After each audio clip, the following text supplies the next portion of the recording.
দীর্ঘ ১৭ বছর আসলে বাইরে থাকার কারণে দেশের প্রতি তার যে একটা আ ভালো লাগা, ভালোবাসা সেটা কিন্তু আমরা গতকাল দেখতে পেয়েছি।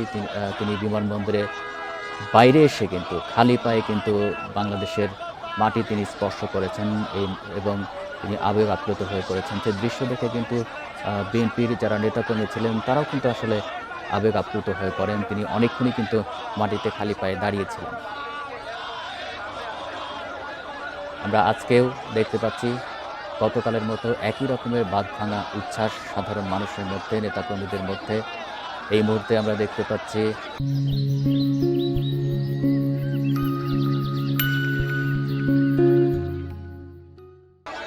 রাস্তার দুই ধারে হাজার হাজার মানুষ আ উপস্থিত হয়েছেন। তার বাসা থেকে শুরু করে আ জিয়া উদ্যানে শহীদ রাষ্ট্রপতি জিয়ার মাজার পর্যন্ত রাস্তার দুই পাশে কিন্তু অনেক মানুষ রয়েছেন আমরা দেখতে পাচ্ছি। এত মানুষের ভিড়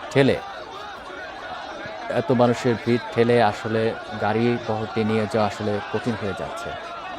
আইনশৃঙ্খলা বাহিনী যথেষ্ট চেষ্টা করছেন সেখান থেকে তাকে বের করে নিয়ে যাওয়ার জন্য। গতকাল আমরা এই মুহূর্তে দেখতে পাচ্ছি সেই লাল লাল সবুজ বাসটি যেটিতে করে তিনি যাচ্ছেন, খুবই ধীর গতিতে এগিয়ে যাচ্ছেন এবং তিনি হাত নেড়ে গতকালের মতোই কিন্তু যারা নেতাকর্মী সেখানে রাস্তার দুই পাশে জড়ো হয়েছেন তাদের অভিনন্দনের জবাব দিচ্ছেন। এবং দুই পাশে আমরা আইনশৃঙ্খলা রক্ষাকারী বাহিনীর গাড়ি দেখতে পাচ্ছি এবং হাজার হাজার নেতাকর্মী কিন্তু গাড়ির পেছনে এবং সামনে আমরা দেখতে পাচ্ছি বিএনপির সিনিয়র নেতৃবৃন্দ যেমন সামনে রয়েছেন, সাধারণ নেতাকর্মী রয়েছেন, সেই সাথে বিভিন্ন আইনশৃঙ্খলা রক্ষাকারী বাহিনীর সদস্যরাও কিন্তু রয়েছেন।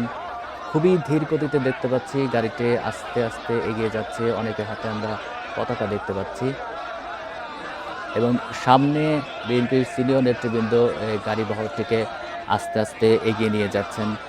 গতকালও যখন তিনি এসছিলেন প্রথমে আমরা বিমানের ভেতরের দৃশ্য দেখাচ্ছিলাম যে সেখানকার যে নেতৃবৃন্দ বলছিলেন যে তিনি কিন্তু আসলে যখন লন্ডন ছিলেন তখন থেকেই কিন্তু একটি আশাবাদ ব্যক্ত করেছিলেন যে একটি নতুন বাংলাদেশ তিনি গড়বেন, একটি নতুন জাতি কাছে নতুন যে বাংলাদেশ নিয়ে উপহার দিতে চান এবং তিনি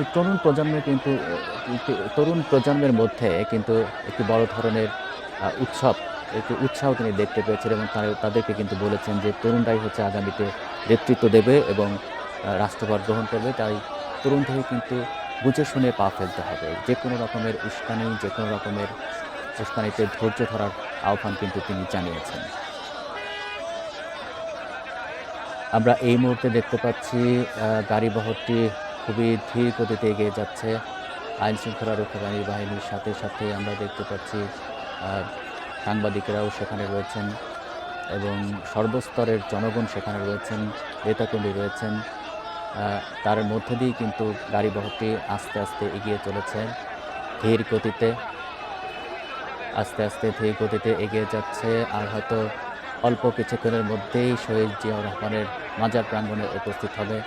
গতকাল যখন তিনি এসছিলেন এবং বিমানবন্দরে তাকে স্বাগত জানানোর পর যখন এই বাসটিতে করেই তার সংবর্ধনা মঞ্চের দিকে যাচ্ছিলেন তখনও আমরা যেমনটি লাখ লাখ মানুষ রাস্তার পাশে দেখেছি এবং তাকে বহনকারী গাড়িটি যে খুবই ধীর গতিতে এবং প্রায় হাঁটার গতিতে যেতে হচ্ছিল, যার কারণে কিন্তু ৭ কিলোমিটার রাস্তা কিন্তু ৩ ঘন্টারও বেশি সময় লেগে যায়। আজকে আমরা যেটি ধারণা করা হচ্ছিল যে গতকালের মতো হয়তো অতটা ভিড় হবে না, যেহেতু আজকে শুক্রবার রাস্তাটাও মোটামুটি ফাঁকা থাকবে। কিন্তু আমরা দেখতে পাচ্ছি এত সংখ্যক মানুষের উপস্থিতি, যার কারণে গাড়িবহরটি এগিয়ে নিয়ে যাওয়া কিন্তু আসলে কঠিন হয়ে যাচ্ছে। আইনশৃঙ্খলা বাহিনী কিন্তু যথেষ্ট চেষ্টা করছেন এই পরিস্থিতি থেকে গাড়িবহরটিকে খুবই নিরাপদে বের করে নিয়ে যাওয়ার জন্য এবং আমরা দেখতে পাচ্ছি যে সামনে বিএনপির নেতাকর্মীরা রয়েছেন, তারা চেষ্টা করছেন আইনশৃঙ্খলা রক্ষাকারী বাহিনীকে সহযোগিতা করার জন্য। বিপুল সংখ্যক মানুষ সবাই একটু তাকে ছুঁয়ে দেখার চেষ্টা করছেন, হাত নাড়িয়ে তাকে অভিবাদন জানাচ্ছেন। আসলে এত মানুষের আবেগকে আসলে কন্ট্রোল করা খুবই কঠিন হয়ে যাচ্ছে আইনশৃঙ্খলা রক্ষাকারী বাহিনীর জন্য। বাসটির চারপাশে আমরা আইনশৃঙ্খলা রক্ষাকারী বাহিনীর গাড়ি দেখতে পাচ্ছি এবং সামনে নেতাকর্মীদের দেখতে পাচ্ছি। কিন্তু যে গতিতে আসলে গাড়িটি যাচ্ছে আরও অনেক সময় লেগে যাবে বলে মনে হচ্ছে। যে পরিস্থিতি আমরা দেখতে পাচ্ছি, এত মানুষকে কন্ট্রোল করা আইনশৃঙ্খলা রক্ষাকারী বাহিনীর জন্য কঠিন হয়ে যাচ্ছে। গতকালও আমরা যে পরিস্থিতি দেখতে পাচ্ছিলাম, আজকেও কিন্তু দেখতে পাচ্ছি একই পরিস্থিতি।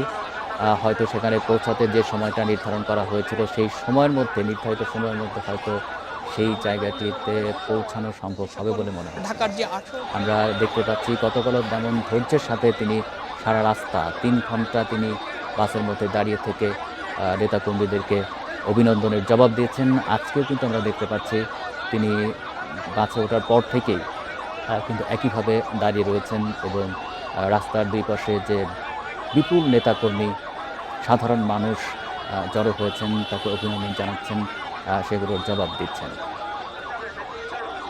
খুবই ধীর গতিতে বাসটি এগিয়ে চলছে। আস্তে, আস্তে আমরা উপরের দিক থেকে দৃশ্য দেখতে পাচ্ছি। আসলে এত মানুষের মধ্যে এই গাড়িবহরটিকে নিয়ে যাওয়া আসলেই দুষ্কর।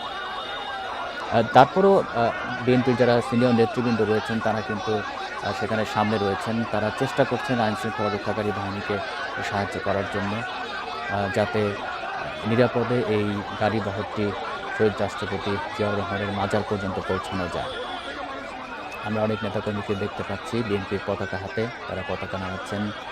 সেই সাথে অনেকে হাত নেড়ে অভিবাদন জানাচ্ছেন।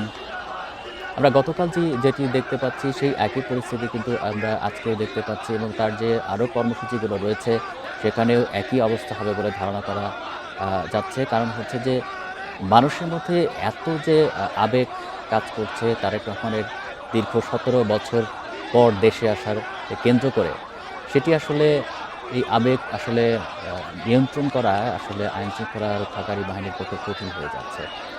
যদিও এখানে তার নিরাপত্তার বিষয় জড়িত রয়েছে, তাকে যে কোনো মূল্যেই নিরাপত্তা দিতে প্রস্তুত রয়েছে আইনশৃঙ্খলা রক্ষাকারী বাহিনী। সিএসএফ যেমন রয়েছে, র্যাব রয়েছে, পুলিশ রয়েছে, বিজিবি রয়েছে, সেই সাথে সেনাবাহিনীর সদস্যরা রয়েছে, বিশেষ সদস্যরা রয়েছেন। আমরা এই মুহূর্তে বাসটি কিন্তু আর যে গতিতে এগিয়ে যাচ্ছিল সেটিও আসলে এখন সম্ভব হচ্ছে না। এত মানুষ সবাই আসলে তার সাথে ছবি নেওয়ার চেষ্টা করছে, অভিনন্দন জানানোর চেষ্টা করছে। হয়তো এই পরিস্থিতি সদস্যরা আইনশৃঙ্খলা রক্ষাকারী বাহিনীর সদস্যরা কিন্তু নিয়ন্ত্রণ করবেন এবং আমরা আবারও দেখতে পাচ্ছি সামনের দৃশ্য, হাত নেড়ে অভিনন্দন জানাচ্ছেন।